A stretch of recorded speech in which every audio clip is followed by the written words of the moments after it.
You know what I'm like with regard to debt collecting agencies, Lowell, Cabot and all the rest of them. I can't stand the ground they walk on, and I think they need breaking apart and closing down, every single last one of them. I'm working with somebody at the moment trying to help them through a difficult patch with regard to some financial matters, and one of these debt collection agencies has overstepped the mark by a long way.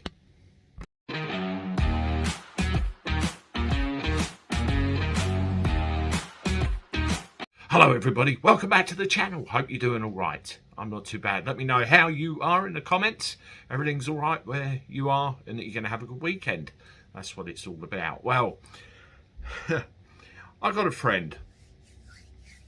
He had a credit card, a store card, and there was another thing as well. I think it was a loan or something.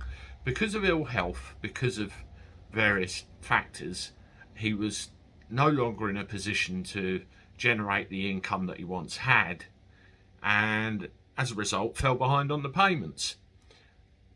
Nature being nature, one sticks head up one's backside, hopes the problem goes away, and it seldom does.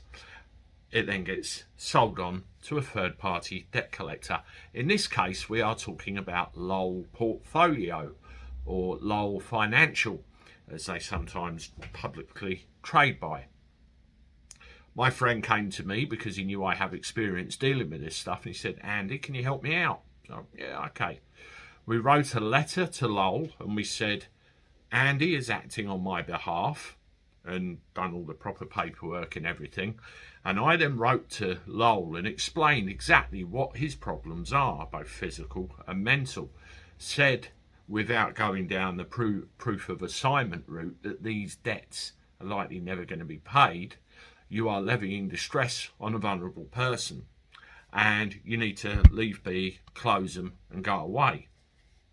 Well, they did this for 3 months, and then I come home one day to 4 letters delivered to me, care of my friend I'm helping.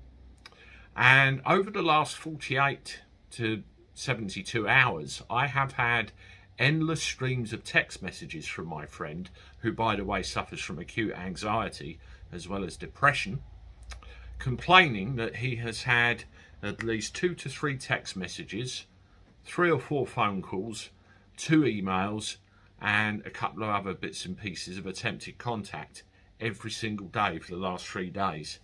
Now, the fact he's a vulnerable individual, I would consider that undue harassment, and I would also consider that unlawful due to levying distress on a vulnerable person. When you look at citizens' advice, or where you look at anything else, there is a list of criteria which classes you as a vulnerable person, and he fits the criteria quite nicely in about 3 or 4 different areas. I've written to Lowell by email and said, you need to pack it up and explain yourselves. If I don't hear from them by 2 days' time, I'm going to send that same thing by letter, and I will have them in front of whoever I need to have them in front of. It's to tell you the story, to raise awareness of it.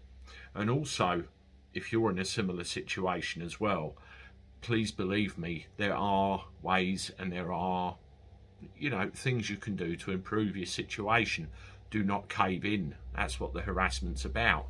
They want paying at the end of the day. So there you go. Anyway, I'm off. Leave your comments if you got any. Thank you for your support. I'll see you shortly with one more. Toodaloo.